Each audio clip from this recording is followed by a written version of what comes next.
Jadi yang berkembang di Banjarmasin itu pemetaannya ini akarnya sumbernya dari klaster goa. Ya, pertama kita masih belum menemukan puncak penyebaran ini. Berarti boleh dikatakan PSBB gagal, Pak? PSBB gagal, Pak? Ya, kita sih sebenarnya bisa saja melandaikan kurva ini. Ya, kurva Banjarmasin gimana sih supaya jangan tajam begitu?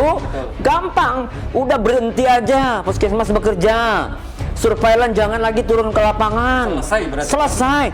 Saya jamin kurva ini akan turun. Gampang kan? Itu dinamakan keberhasilan dari pemerintah Kota Bogor. Bisa seperti itu. Apa kabar, Pak? Kabar sehat, alhamdulillah. Harus energik ya, Pak ya? Harus energik dan harus sehat karena ini belum selesai perjuangan kita. Belum selesai. Belum Sampai selesai. kapan, Pak? Pertanyaan ini saya kira jawabannya saya serahkan pada masyarakat.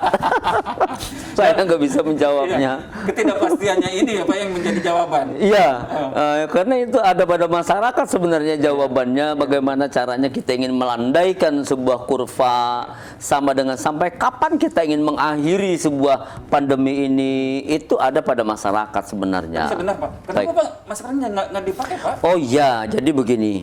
Protokol kesehatan mempersyaratkan standing untuk kita minimal jarak 1 meter, Pak ya.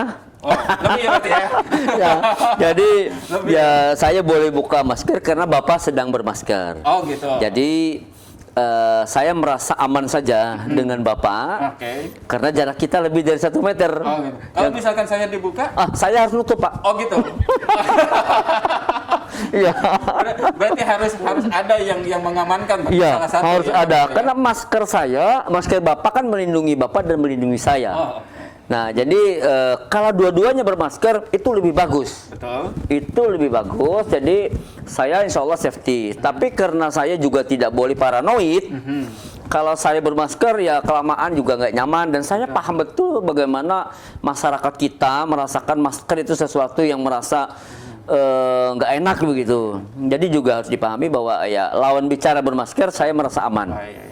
Berarti kalau begitu secara tidak langsung saya harus menggunakan masker terus ya, Pak, ketika ngobrol sama Iya. Betul sekali. Iya. Kalau berbicara di Kalimantan Selatan sekarang ini kan kalau jumlah kasusnya 1.650 ya, Pak ya. Tapi kalau Ya. untuk di Banjarmasin itu 775 kasus positif yang ditemukan. Betul. Ini seperti apa, Pak? Gambaran, bukan gambaran ya. Apa penjelasan secara grafiknya ini seperti apa, Pak? Ya, jadi memang Banjarmasin sebagai epicentrum penularan barangkali di Banjarmasin untuk Kalimantan Selatan memang angkanya sangat tertinggi dibandingkan dengan 12 kabupaten yang lain. Ya, yang pertama angka ini semakin hari semakin meningkat. Itu perlu juga dipahami oleh warga kota. Kenapa gitu kan? Ya karena ini memang hasil dari tracking yang dilakukan oleh teman-teman kita, para surveillance, kemudian dokter serta perawat dan bidan kita di lapangan masif melakukan untuk mendata orang-orang yang kontak erat terhadap mereka-mereka yang terkonfirmasi positif. Selama ini kita lakukan itu secara aktif. Jadi kita perintahkan 26 puskesmas itu bergerak mencari orang-orang yang ini yang positif satu ini kontak eratnya dengan siapa aja sih selama ini. Tracingnya jelas berarti ya? Ya, jadi by name, by address kita punya data. Sehingga dengan data itu ya mau ndak mau kita akan laporkan terus ini. Nah sehingga ya karena itu adalah tracking aktif, maka angkanya otomatis semakin meningkat. Nah itu merupakan sebuah kinerja dari teman-teman di puskesmas yang harus kita apresiasi.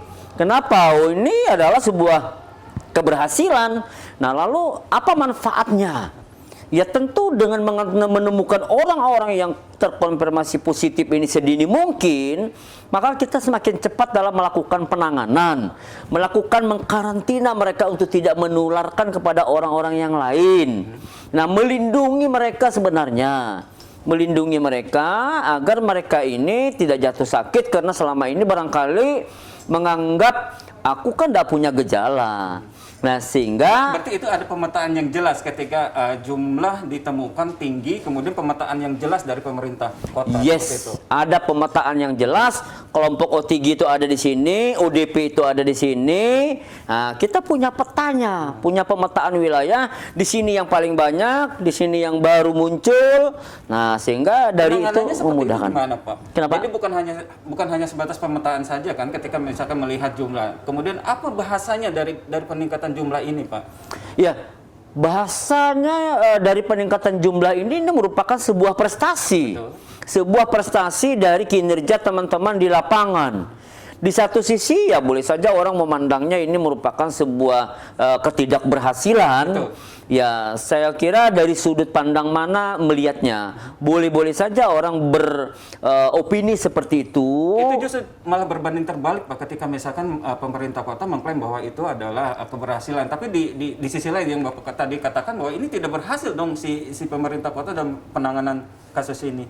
Iya, kenapa? Karena buktinya masih banyak orang gitu kan. Ya, karena memang sebagaimana teori bahwa satu orang yang meninggal, terdapat 50 orang sebenarnya yang dicurigai positif terkonfirmasi di lapangan yang berkeliaran ke sana kemari. Kita bisa bayangkan, ada 89 orang yang meninggal di Banjarmasin. 89 berarti kurang lebih 4.500 lebih orang yang positif sebenarnya di Banjarmasin. Itu secara teorinya, Pak, ya? Secara teori epidemiologi dan menurut pakar yang menjadi konsultan kita di Dinas Kesehatan, satu orang yang meninggal itu 50 sebenarnya yang positif. Di area sekitar. Di area sekitar.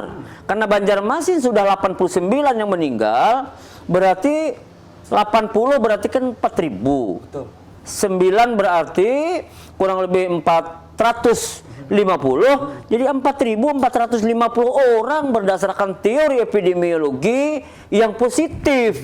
Nah, sehingga itulah tugas kami untuk menemukan orang-orang itu. Berarti yang sekarang sedang dilakukan oleh pemerintah kota itu men-tracing semuanya. Gitu. Yes, melakukan tracing dan tracking kepada orang-orang yang tadi diduga berdasarkan teori tadi. Itulah tugas kami mencarinya. Ya kita sih sebenarnya bisa saja melandaikan kurva ini. Ya, kurva Banjarmasin gimana sih supaya jangan tajam begitu? Betul. Gampang, udah berhenti aja puskesmas bekerja. Surveillance jangan lagi turun ke lapangan. Selesai berarti. Selesai. Saya jamin kurva ini akan turun. Gampang kan?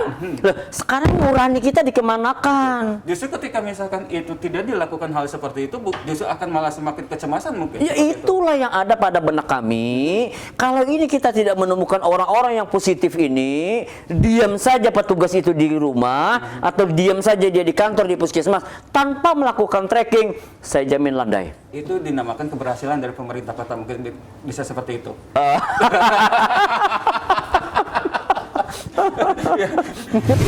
Apa sebenarnya yang dilakukan oleh pemerintah dalam pada saat dia ini COVID di seluruh provinsi Kalimantan dan di Kalimantan itu sudah ada. Sebelumnya gimana sih, Pak, sehingga bisa menyebar terlalu luas di Kalimantan Selatan? Banjarmasin bukan yang terakhir tapi yang pertama. Yang pertama. Ya, jadi Banjarmasin itu yang pertama. Jadi kronologisnya kasus yang pertama itu adalah Ulin 1. Betul. Itu di bulan apa ya, Pak? Itu di bulan Maret pada tanggal 18 pasien itu sudah ditegakkan diagnosanya COVID-1. COVID-1. Ya, jadi ini Ulin 1 orang yang terkonfirmasi positif COVID-19. Nah, dari situ kita lakukan sudah pemetaan. Kita kemarin itu menduga ini akan menjadi sebuah epicentrum, sebuah klaster. Ternyata dia tidak berkembang. Tidak berkembang. Dia berhenti hanya pada 5 orang saja. Setelah itu kita lakukan amati dan kita analisa. Ini menularkan kepada siapa-siapa lagi? Tidak. Dia berhenti hanya pada keluarganya saja. Karena kami melakukan pemantauan terus ini. Muncullah kasus yang nomor 2. Nah, nomor 2 ini sumbernya dari mana? Ini sumbernya dari klaster Goa. Jadi yang berkembang di Banjarmasin itu pemetaannya ini akarnya sumbernya dari klaster Goa. klaster gua ini kita lakukan lagi tracking, kita analisa. Oh, dari sini melahirkan ini, A melahirkan B, B ke C, C ke D, terus ke Rantainya anak-anaknya. semakin panjang dari Rantainya semakin panjang. Ada berapa ratus orang atau berapa puluh orang Pak dari klaster gua itu? Dari klaster gua itu kita lihat dia stagnan pada urutan ke-29, melahirkan klaster baru lagi. 29 kasus. Yes, dari 29 kasus ini lahirlah sebuah klaster yang disebut dengan klaster Pekapuran. Ya, nah dari Pekapuran ini berkembang luar biasa dan memang makanya Pekapuran itu adalah sebuah klaster yang saat ini terbesar, paling tinggi kasusnya di Pekapuran, dan dari Pekapuran melahirkan lagi klaster yang Jadi namanya semakin menggurita dong itu Pak. semakin menggurita. Jadi kelahirlah klaster Antasari. Itu darinya dari Pekapuran, dan itu pemetaan. Ini benang merahnya kita udah ketemu.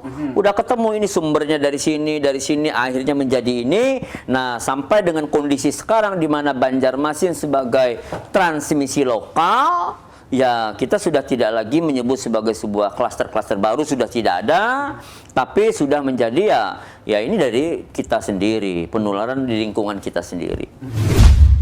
Ketika jumlah kasus itu semakin tinggi, apa yang akan dilakukan lagi oleh pemerintah? Ya, skenario yang kita susun di era pasca PSBB tahap yang ketiga ini, kita membuat skenario di mana kondisi saat ini sudah tidak PSBB. Kemarin itu kita berharap memang di saat PSBB itu kami memaksimalkan upaya-upaya tracking, dan hasilnya sudah ketemu, dan kita sebenarnya berharap ada sebuah keberhasilan setelah pasca PSBB kedua. Begitu PSBB yang kedua, kita pengen itu adalah keberhasilan yang ingin kita raih. Lalu apa sih sebenarnya indikator keberhasilan dari sebuah penanganan COVID-19 dari PSBB? Indikator sebuah keberhasilan PSBB itu ditandai satu, menurunnya kurva tadi, melandainya sebuah kurva.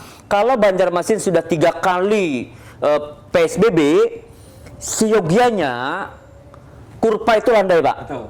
Ya, indikator yang kedua, adanya perubahan perilaku pada masyarakat. Betul. Nah, jadi kita belum mencapai sebuah keberhasilan ini. Ya, pertama kita masih belum menemukan puncak penyebaran ini. Berarti boleh dikatakan PSBB gagal, Pak? Saya tidak suka dengan kata-kata gagal. Ya. Tapi tidak berhasil mungkin ya? Belum, ini belum. Keberhasilan yang tertunda. Keberhasilan Ya, yang karena kami selalu optimis akan. Karena kalau sekarang itu kan Banjarmasin sudah melakukan 3 kali PSBB. Ya. Tetapi untuk jumlah kasus malah semakin tinggi, Pak. Ya, karena itu kita cari. Oke. Kita cari dan kita temukan tujuannya apa? Melindungi masyarakat. Jadi melindungi masyarakat agar orang-orang yang selama ini berkeliaran baik di pasar, di lingkungan. Karena begini, 95% orang yang kita lakukan rapid, orang yang kita lakukan swab, itu bersumber dari OTG, orang tanpa gejala.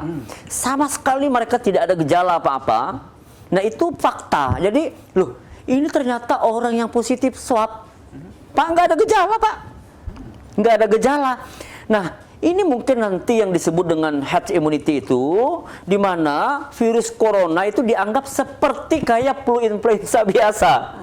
Ya, kenapa? Ya sekarang di lingkungan sekitar kita kok. Itu potensinya untuk potensi penyebaran ataupun misalkan potensi secara psikologis yang orang OTG dengan orang yang dikatakan sebagai positif itu mungkin penanganannya berbeda, Pak. Ya, enggak. Kalau situasinya dengan seperti saat ini yang kami amati, jadi kita punya data nih. Data OTG itu kan 700-an lebih.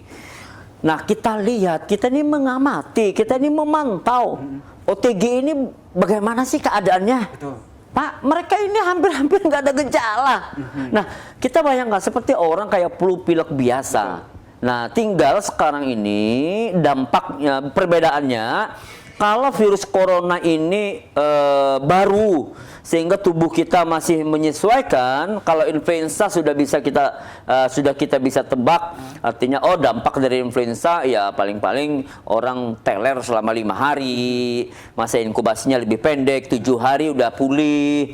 Nah, COVID-19 ini masa inkubasinya 14 hari.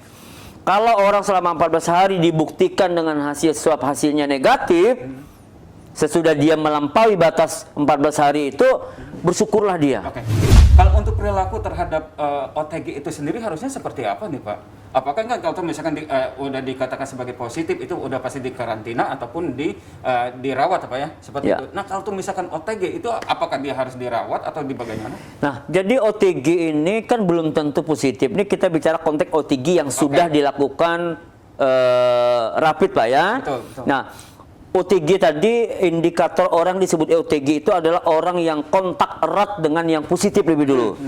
Si A ini dia positif, kemudian dia berinteraksi dengan siapa saja, yang kontak erat inilah yang disebut dengan OTG, orang tanpa gejala, padahal dia kontak erat. Nah ini harus dilakukan rapid dulu. Setelah kita rapid, ternyata dia reaktif, kita jadwalkan untuk swab, ternyata swabnya positif. Perlakuan mereka, rekomendasinya adalah karantina di rumah karantina yang disediakan oleh pemerintah. Nah sekarang bagaimana kalau rumah karantina tidak mencukupi? Betul. Ya, yang fakta nih misalnya, oh pemerintah tidak cukup untuk menyediakan itu. Kita sekarang toleransi membolehkan dia untuk melakukan karantina di rumahnya sendiri dengan persyaratan. Rumahnya sangat memadai, di rumahnya tidak ada lansia, tidak ada komorbid, dan punya kamar yang memang dia sendiri tinggal di sana. Dan protokol kesehatan dia siap melaksanakan, komitmen dengan petugas kesehatan. Dan itu selalu diawasi sama pemerintah? Ya, dan itu diawasi bersama-sama dengan masyarakat. Saya kira ini yang memang harus kita tempuh. Jadi bukan berarti sebuah pelonggaran, ya, tetapi keadaan yang seperti ini ya memang harus kita terima. Pertama, ya ada juga, bukan ada juga, banyak masyarakat kita yang menolak untuk di rumah karantina yang disediakan oleh pemerintah.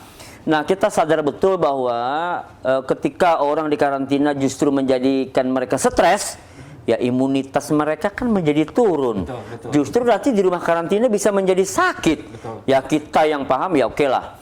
Kalau dia milih di karantina di rumahnya, kita cek betulkah, memadaikah?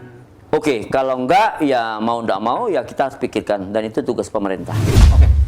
Tadi Bapak menyebutkan kalau misalkan dari PSBB itu yang pertama dari kurvanya turun. Ya. Oke, yang kedua ada perubahan perilaku. Seperti apa nih Pak? Nah, jadi indikator keberhasilan PSBB itu kurvanya menurun, adanya perubahan perilaku masyarakat, di mana masyarakat tunduk, taat, patuh pada protokol-protokol kesehatan. Sederhana saja Pak, protokol kesehatan itu sangat banyak sekali, minimal ada 9 ketika dalam interaksi sosial. Nah, kita kerucutkan ada 3 pokok. 3 pokok itu apa saja? Selalu menggunakan masker. 2, menjaga kebersihan tangannya, ya, atau sering-sering cuci tangan. 3, physical distancing. 3 indikator ini yang menjadi pokok dalam protokol kesehatan, itu menjadi habit di masyarakat kita. Tapi faktanya di masyarakat kita belum tumbuh. Belum tumbuh dan belum ada. Hal itu, Pak? Nah, untuk menyadarkan itu, saya kira perlu terlibat seluruh elemen-elemen masyarakat, Pak. Tidak bisa diserahkan hanya pada petugas kesehatan yang tugas pokoknya adalah di puskesmas, di rumah sakit udah melayani orang. Di sini perlu terlibat tokoh masyarakat, tokoh ulama, tokoh agama, tokoh pemuda, tokoh-tokoh yang ada di masyarakat. Jadi harus mendapat dukungan dari seluruh elemen. Betul sekali, harus mendapat dukungan dari semua elemen.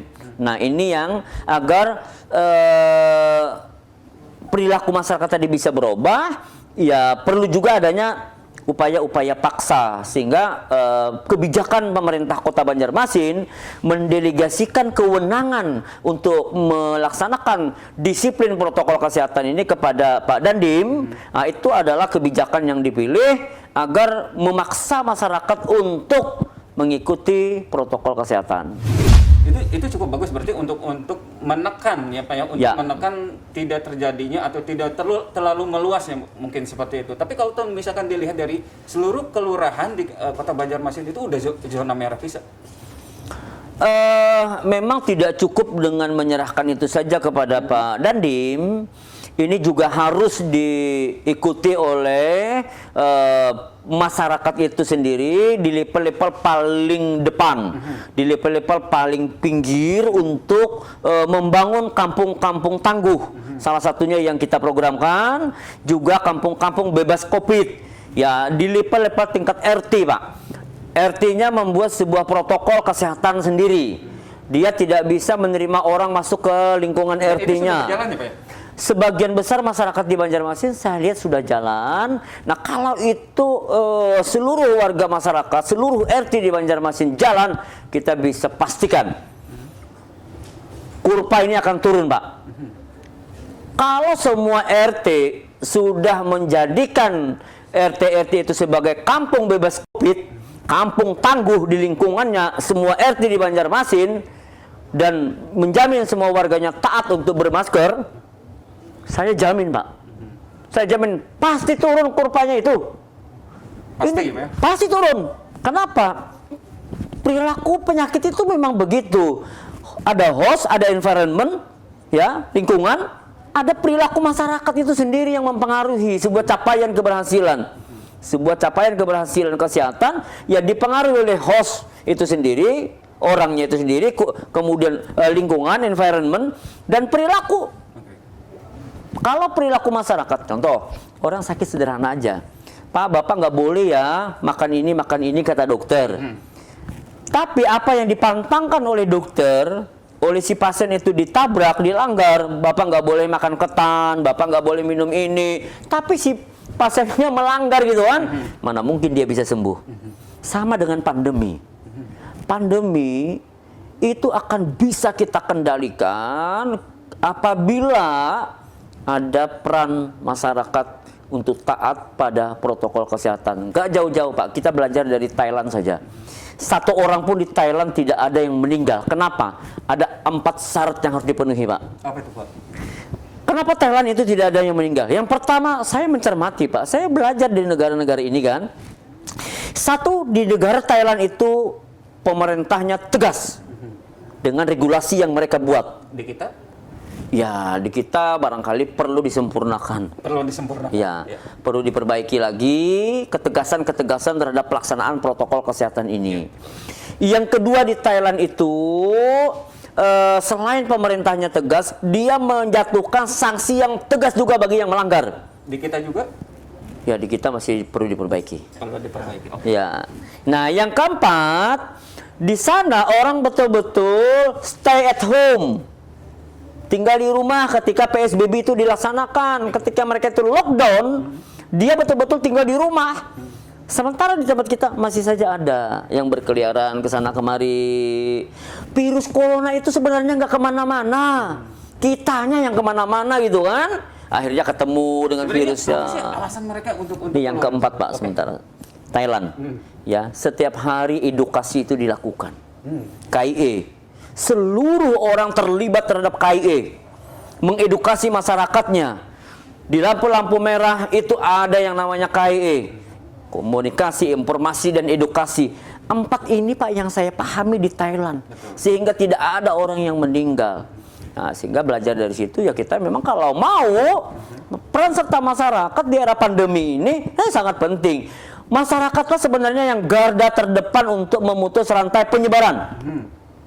Kalau bicara konteks bagaimana memutus rantai penyebaran, masyarakat, Pak, yang menjadi garda terdepan. Tapi bagaimana siapa yang menjadi garda terdepan ketika penanganan kasus? Beda ya.